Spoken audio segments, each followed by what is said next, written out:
Yesterday, the Tampa Police Department received information around noon that there was an individual that had intentions of exploding some devices at Freedom High School on the first day of school next week.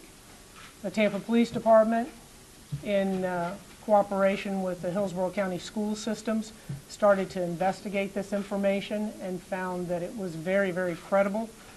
They put a name to the information, which was an individual, 17-year-old white male by the name of Jared Kano, who has been a previous student at Freedom High School.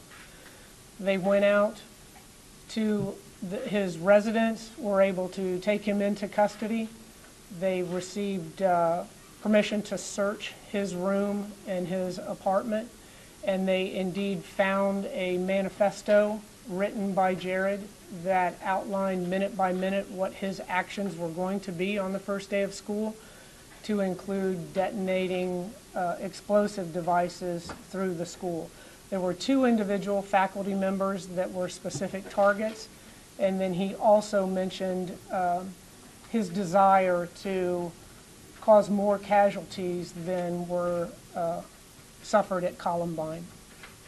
We had officers found material in his room that could be used for making explosive devices. We called our bomb team in, the experts, and they in fact said that yes, the material that he had could be made into explosive devices and could cause serious injury up to and including death if they were to be detonated.